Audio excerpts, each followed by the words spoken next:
오늘 상부 예배 나오신 여러분들을 축복합니다. 하나님께서 이제 환절기가 돼서 봄이 오는 길목인데 모두 강건하시기를 바라고 주님과 함께 더 행복한 하루하루 보내시게 되길 바랍니다. 옆에 있는 분들에게 더 행복하세요. 그래 인사하겠습니다. 주님 안에서 더 행복하세요. 더 행복하세요. 더 행복하시기를 바랍니다. 더 건강하시고 더 행복하시기를 바랍니다.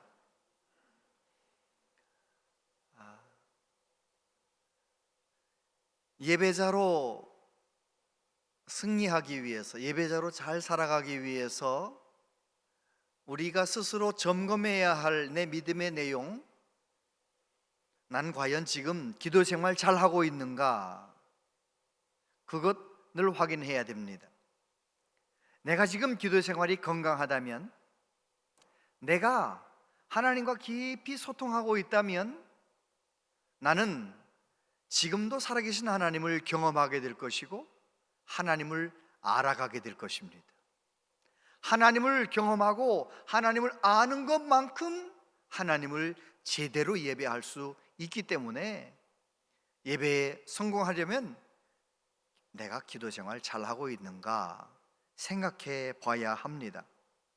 기도는 하나님과의 만남이고요, 하나님과 대화하는 것입니다.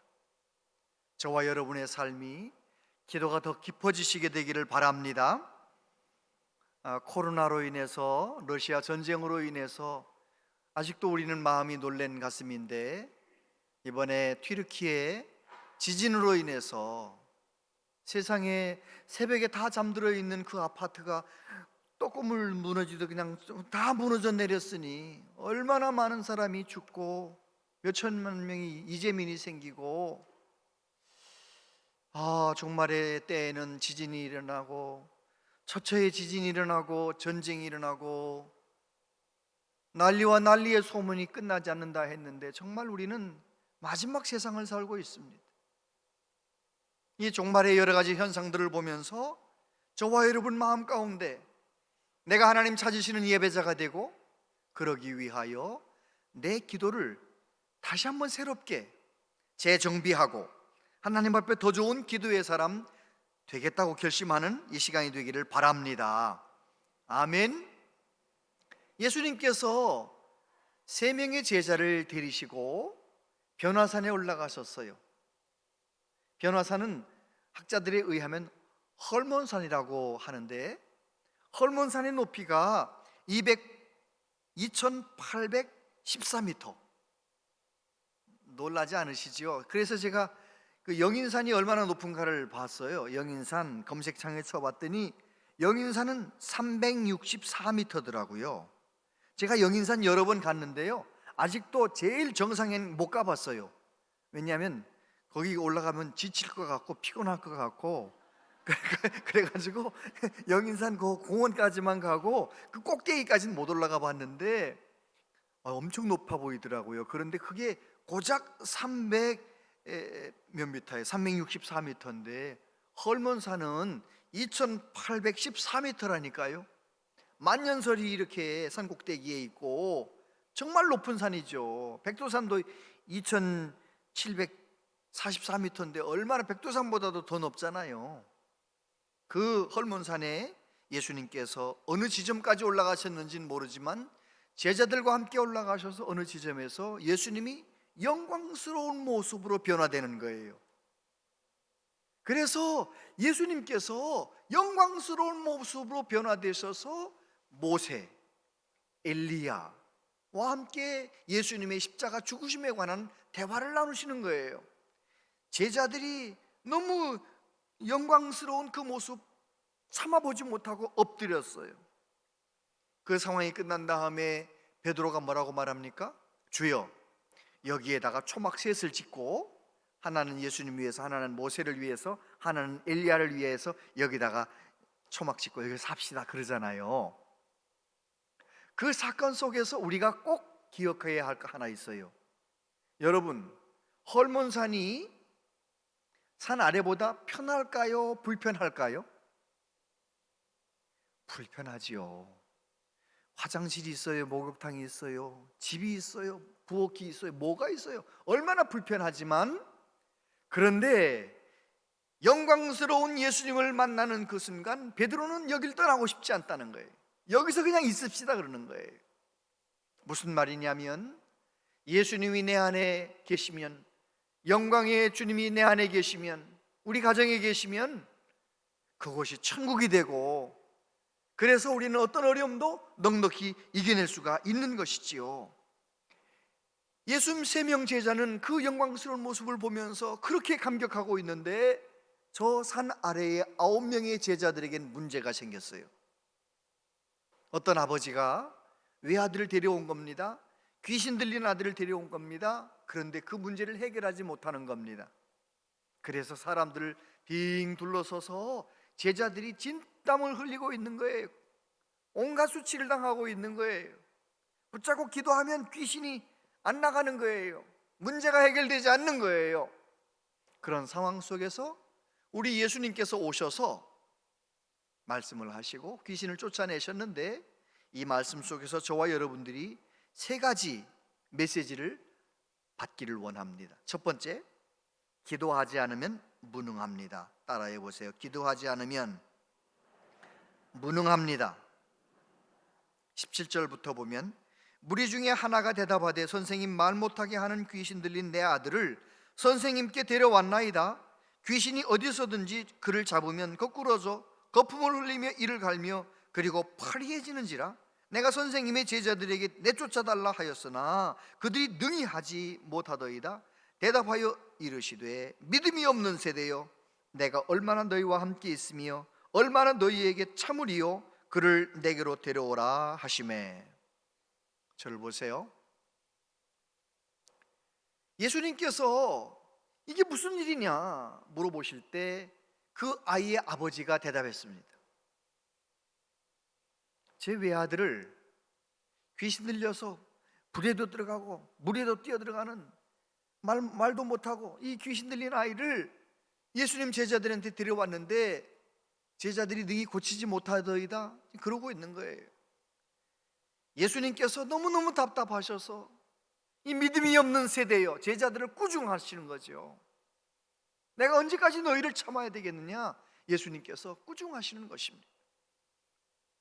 예수님의 제자들은 얼마 전에 예수님께서 둘씩 짝지어서 전도 여행을 보냈을 때, 그때 벌써 병자들을 고치는 능력, 귀신이 떠나가는 놀라운 일들을 경험했어요.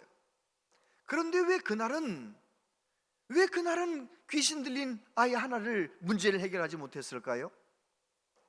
원인은 기도하지 않았기 때문입니다. 이 사건이 있기 전에 어떤 일이 있었느냐면, 얼마 전에 예수님께서 베드로가 주는 그리스도시요 살아계신 하나님의 아들이십니다 믿음을 고백할 때 예수님께서 말씀하셨어요. 내가 이번에 예루살렘에 올라가면 장로들, 제사장들, 서기관들에게 고난을 당하고 십자가에 죽을 것이다. 그러나 3일 만에 다시 살아날 것이다 라고 말씀하셨어요.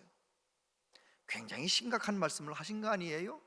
그리고 또 얼마 있다가 제자들 3명 데리고 변화산에 올라가셨어요. 9명의 제자들은 그 상황에서 어떻게 해야 되느냐? 예수님이 3명 데리고 가셨는데 기도해야 되겠다, 이래야 되는 거 아닌가요? 그런데 이 9명의 제자들은 기도해야 할 그 타이밍에 기도하지 않고 불평원망하는 것입니다. 예수님은 말이지 꼭 중요한 일이 있으면 3명만 데리고 가고 우리는 데리고 가지도 않고, 우리도 다 모든 것 버려두고 집 모든 것 다 가족들 버려서 떠나서 제자가 되었는데 우리는 꼭 데려가지 않는다고 9명이 불평하는 것입니다. 기도해야 할 때 기도하지 않고 불평하면 능력이 없습니다. 무능한 사람이 되는 것입니다. 기도는 무엇입니까? 기도는 하나님의 뜻이 이루어지기를 위해 기도하는 거예요. 예수님께서 기도를 가르쳐 주실 때 이렇게 말씀하셨습니다. 나라가 임하시오며 뜻이 하늘에서 이루어진 것 같이 땅에서도 이루어지이다.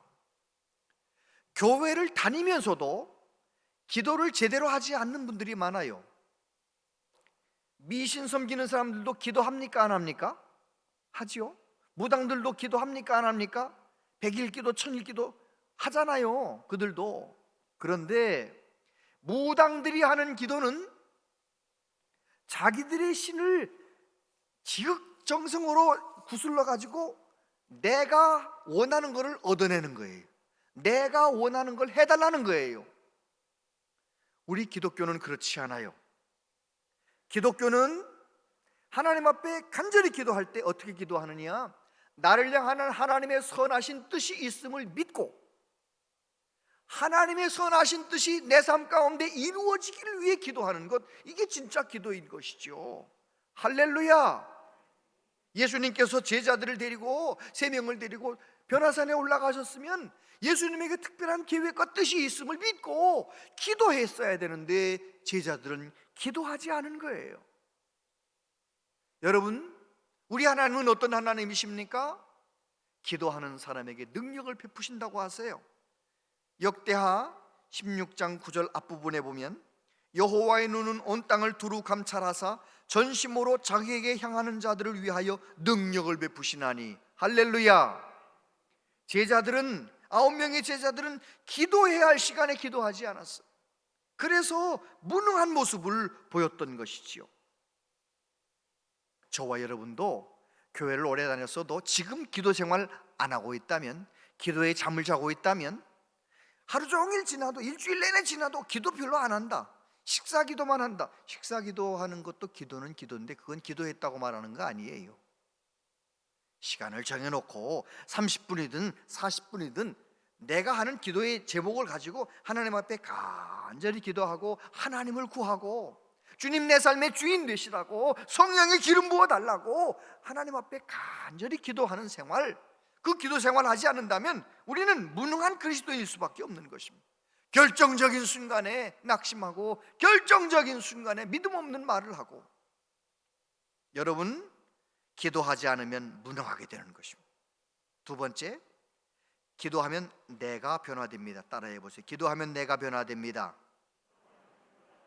21절부터 보면 예수께서 그 아버지에게 물으시되 언제부터 이렇게 되었느냐 하시니 이르되 어릴 때부터니이다. 귀신이 그를 죽이려고 불과 물에 자주 던졌나이다. 그러나 무엇을 하실 수 있거든 우리를 불쌍히 여기사 도와주옵소서. 예수께서 이르시되 할 수 있거든이 무슨 말이냐? 믿는 자에게는 능히 하지 못할 일이 없느니라 하시니 곧 그 아이의 아버지가 소리를 질러 이르되 내가 믿나이다. 나의 믿음 없는 것을 도와주소서 하더라. 할렐루야. 여러분, 내가 하나님 앞에 간절히 기도하면 하나님이 변화되는 게 아니에요. 내가 변화되는 거예요. 내가 변화되면 다 변화되는 거예요. 남편 때문에 너무너무 힘들어서 내가 간절히 기도하면 남편이 변화되는 경우도 간혹 있지만 누가 변화됩니까? 내가 변화되는 거예요. 그래서 내가 변화되면 나중에 보면 남편도 변화되는 거예요. 하나님의 방법은 간절히 기도해서 내가 변화되기를 원하시는 거예요. 하나님의 관심은 언제나 나에게 있어요. 내가 하나님 앞에 간절히 기도하다가 내가 변화되는 것. 예수님 말씀하셨습니다. 이 물을 마시는 자마다 다시 목마르려니와 내가 주는 물을 마시는 자는 영원히 목마르지 아니하리니 내가 주는 물은 그 속에서 영생하도록 솟아나는 샘물이 되리라. 아멘. 예수님은 지금도 살아 역사하십니다. 어떤 답답한 문제를 가지고 나와서 기도하든지 간에 우리 예수님은 간절히 기도하는 사람 그 마음 가운데 오셔서 역사하시는 거예요. 내 마음을 시원케 해주시는 거예요. 오늘도 기도하면 내가 변화되는 것입니다. 오늘 본문에 나오는 이 외아들의 아버지 변화되는 모습을 보십시오. 처음에는 불평합니다. 제자들이 못 고치더라니까요 하면서 원망불평하잖아요. 그때 예수님과 대화하신, 언제부터 이렇게 되었느냐 그랬더니 할 수 있거든 고쳐주세요. 할 수 있거든이 무슨 말이냐? 믿는 자에게 능히 하지 못할 일이 없느니라. 예수님과 대화를 하면서 이 아버지가 뭐라고 말합니까?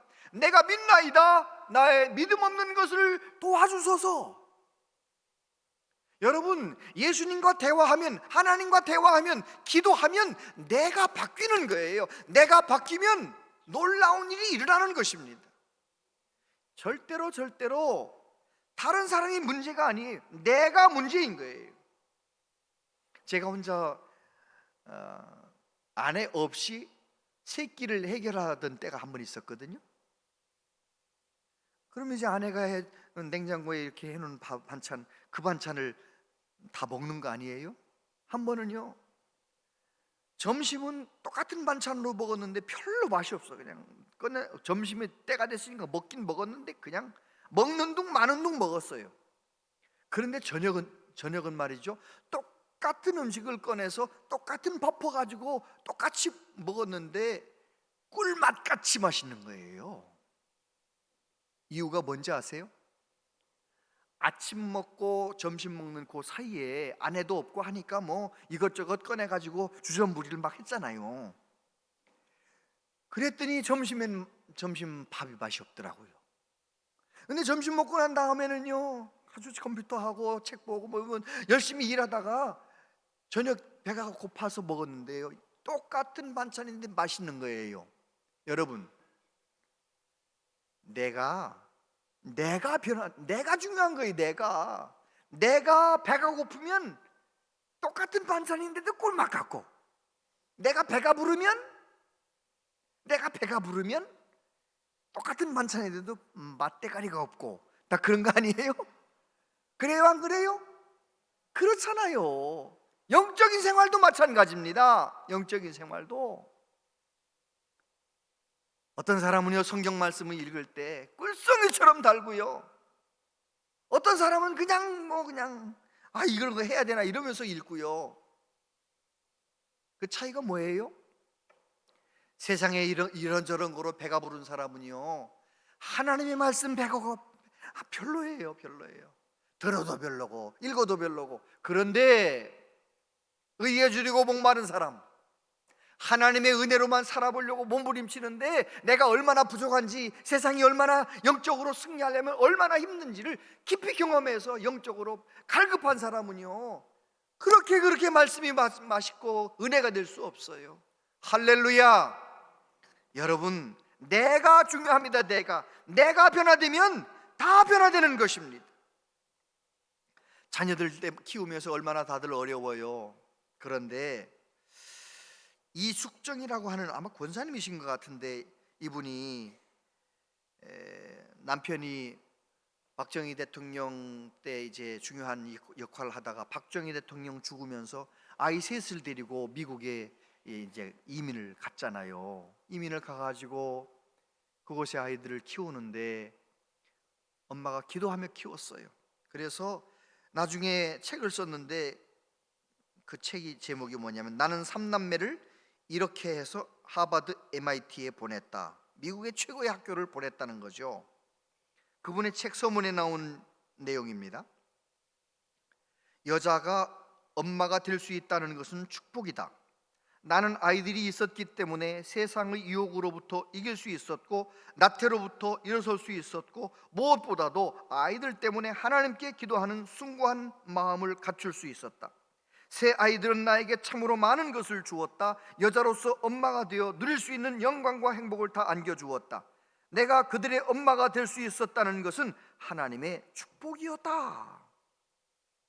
그분의 이야기를 읽어보면 그렇습니다. 절대로 자기는 아이들한테 큰 소리 치지 않아요. 화 안 냈대요. 화낼 일이 있으면 조목조목 설명을 했대요. 여러분, 보통 기도 많이 했으면 그런 내공이 쌓였겠어요?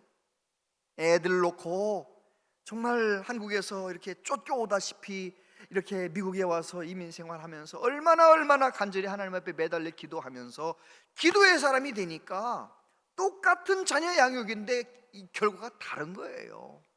여러분, 기도하면 내가 변화되고, 내가 변화되면 나 때문에 다 복을 받는 거예요. 할렐루야. 그것이 하나님의 방법이에요. 하나님 그걸 원하시는 거예요. 그래서 저와 여러분에게 기도하라고 말씀하시는 것이죠. 기도하면 내가 변화되니까요. 세 번째, 기도하면 하나님이 일하십니다. 따라해 보세요. 기도하면 하나님이 일하십니다. 28절 29절에 보면 집에 들어가심에 제자들이 조용히 묻자오되 우리는 어찌하여 능히 그 귀신을 쫓아내지 못하였나이까? 이르시되 기도 외에 다른 것으로는 이런 종류가 나갈 수가 없느니라. 여러분, 기도하면 하나님이 일하십니다.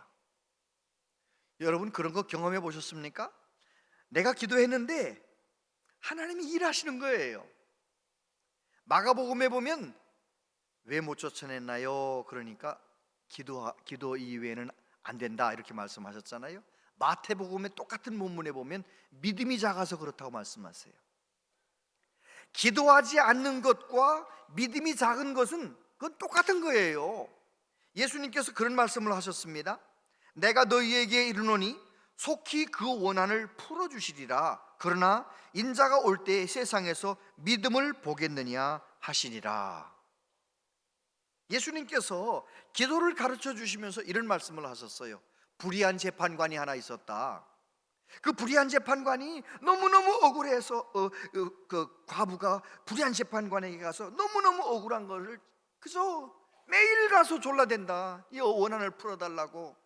이 불의한 재판관은 하나님을 두려워하지 않고 사람을 무시하는 재판관이었는데 매일 시도 때도 없이 와서 졸라대니까 그 억울함을 풀어줬다. 하물며 하나님께서 택하신 자들의 원한을 풀어주지 아니하시겠느냐.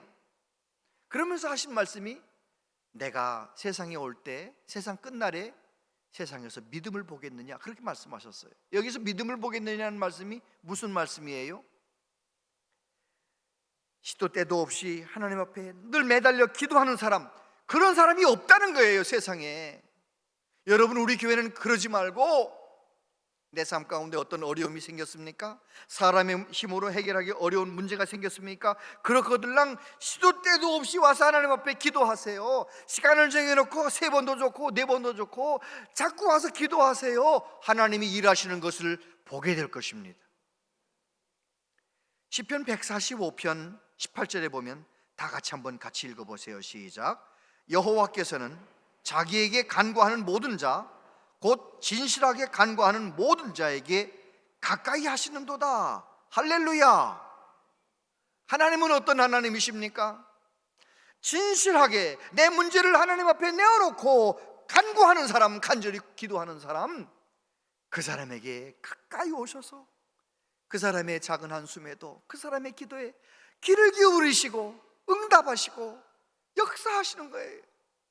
저는 얼마나 많이 경험했는지 모릅니다.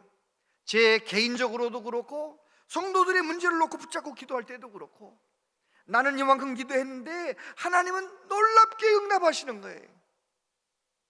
이 문제를 어떻게 하면 좋을까? 그래 하나님 앞에 나 이 문제 어떻게 하면 좋아요? 어떻게 하면 좋아요? 어떻게 하면 좋아요? 기도하고 있는데 하나님이 때가 되니까요 어쩌면 이런 일이 생깁니까? 그렇게 간증하게 만드시는 거예요. 할렐루야. 하나님은 기도하면 일하시는 거예요. 일하시는 거예요. 특별히 하나님 앞에 기도하다가 하나님이 얼마나 크신 하나님이신지, 얼마나 나를 사랑하시는 하나님이신지를 깨달으며 살아가면 우리의 믿음이 성장하고 성숙하는 것이지요. 1940년 산청에서 가난한 농부의 아들로 박찬석이라는 아이가 태어났어요. 근데 이 가난한 농부가 이 박찬석이라는 아이 중학교 1학년 때 대구로 유학을 보냈네요. 대구로 유학을 갔으니까 이 박찬석이가 공부를 열심히 했을까요? 엄마 아빠 없으니까 열심히 놀았을까요? 아주 그냥 놀았어요. 그냥 우리 어렸을 때는 그렇게 노는 거를 탱자탱자 논다고 했는데 아무튼 탱자탱자 놀았어요 박찬석이가. 그래가지고 1학기 성적을 봤더니 68명 중에서 68등을 했어요. 그래가지고 이제 여름방학에 이 통지표를 가지고 아빠한테 가야 되는데 아무리 놀아서 꼴찌를 했으니까 이 아이가 아빠는 한글도 몰라 숫자도 몰라 아무것도 모르니까 이걸 고치자. 그래가지고 68등에 이라는 숫자를 어떻게 하고 1등으로 고쳐는 68등이 1등으로 해가지고 이제 가지고 간 거예요. 그래가지고 오래간만에 이 산골 마을에 박찬석 중학생이, 유학 갔던 학생이 중학생 왔으니까 친척들도 그렇고 동네 사람들이 막 왔어요. 찬석이가 왔냐고, 공부는 잘했냐고 물어보니까 그 아버지가 뭐라고 해요? 앞으로 두고 봐야지. 근데 이번에는 용케 1등을 했다네. 그러니까 동네 사람들이 그러는 거예요. 아이고, 아들 하나 참 제대로 잘 뒀네. 1등을 했으면 한턱을 내야지. 그러니까 이 박찬석이라는 학생이 그런 상황을 못 견디겠으니까 이제 놀러 나간 거죠. 친구들하고 한참 놀다가 왔는데, 아유 세상에, 이 가난한 집에 재산 목록 1호 암퇴지를 잡았어. 아버지가 동네 사람들한테 한턱 내려고 암퇴지를 잡았어요. 그 상황을 다 보고 박찬석 학생이 어떻게 했겠어요? 아버지! 그 뒤에 말은 못해. 그 뒷말은 못하고 너무너무 안타까워서 또 아빠한테 죄송해가지고 다시 내과에 가가지고 머리를 물에다 박고 너 죽으라고 막 하는데, 숨을 안 쉬어보려고 하는데 뭐 죽으나요? 그리고 막 안 되니까 막 자기를 때려보기도 하고 죽나요 뭐. 그러고 나서 이 아이가 정신을 차린 거예요. 열심히 공부한 거죠. 대구서 열심히 공부를 하기 시작해가지고 나중에 한 17년쯤 지났는데 세상에 공부를 잘해가지고요, 박사님이 돼가지고요, 교수님이 경북대학교 교수님이 되었어요. 45이 되던 어느 날 자기 아들 데리고 와가지고 이제 30몇 년 전에 있었던 이 얘기를 이실직고 하려고 아버지한테 얘기하는 거예요. 엄마한테도 얘기하고, 나 중학교 1학년 때 1등 했던 그 1등은 말이죠. 그랬더니 아버지가 그만해라. 민우 듣는다. 민우가 손자예요. 민우 듣는다. 그러면서 아버지가 하는 말이, 다 알고 있었다. 그가 나중에 총장이 되어서 글을 썼는데 이렇게 썼어요. 나는 재산 목록 1호 돼지를 잡아서 잔치를 하셨던 그 부모님의 마음을 박사가 되고 교수가 되고 대학 총장이 되었어도 아직도 알 수가 없다. 여러분, 우리 하나님은 어떠신가요? 우리 하나님은 얼마나 사랑이 많으신가요? 저 예를 들면 저같이 무지렁이 같은 사람을 예수 믿고 하나님 자녀 삼으신 것도 감사한데, 저같이 아무것도 아닌 사람을 목회자가 되게 만드셨는데, 목사가 된 다음에도 얼마나 많이 넘어지고 얼마나 많이 하나님 앞에 죄송한 일도 많고, 그런데도 하나님은 나를 내치시는 것이 아니라 오히려 더 은혜 주시고 더 복 주시고, 뭐 좀 잘 못하면 막 내치셔야 되는데 오히려 용기를 주시고 다시 한번 기회를 주시고, 사랑의 하나님, 무조건 사랑하신 좋으신 하나님 언제 만나게 됩니까? 저 같은 경우는 기도하면 할수록 그 하나님을 만나는 거예요. 그 하나님이 경험되는 거예요. 그러니 얼마나 감사한지. 나의 남은 10년은 하나님 앞에 더 열심히 내야지, 더 최선을 다해야지, 그런 마음이 생기는 거 아니겠어요? 여러분, 이건 주의 종만 그런 것이 아닙니다. 여러분도 기도 생활 속에서 나를 무조건 사랑하신 그 하나님, 독생자까지 아낌없이 내어주신 그 하나님의 놀라운 사랑을 깊이 깨닫고 경험한다면 우리의 예배 생활이 달라지게 될 것입니다. 성경 읽는 생활이 달라지게 될 것입니다. 그래서 우리는 예배에 성공하고 이 시대를 넉넉히 이겨나가게 될 줄로 믿습니다. 지구 종말 시계라는 그런 단체가 있는데, 지구 종말 시계가 지난번 우크라이나 전쟁이 일어나니까 10초가 더 갔어요. 그래서 12시에 종말이 온다고 말들 하는데 지금 시간이 몇 시냐? 밤 11시 58분 30초래요 90초 남았다는 거죠. 그 단체가 말하는 것 안 들어도 우리는 눈앞에 펼쳐진 이 코로나 상황, 눈앞에 펼쳐진 이 세계적인 경제적인 불경기, 그리고 튀르키예 지진, 이 모든 것을 보면서 아하, 이 지구의 역사가 이제 저물어가고 있구나, 머지않아 해가 떨어지겠구나 느껴지지 않아요? 지구만 저무는 것이 아니에요. 저와 여러분도 저물어가는 거예요. 나 젊었는데, 과거에 젊었었는데 어느 사이 돌아보니 70이 넘었고 80이 넘었고 저물어가는 거예요. 앞으로 어떻게 사시렵니까? 내 인생 다 저물어 하나님 앞에 서기 전까지 다시 기도의 생활을 재정비하시고 하나님 앞에 깨어 기도하시고 하나님을 경험하시고 하나님 앞에 예배할 때 감격스럽게 예배하며 살아가는 우리 모두 되시기를 축복합니다.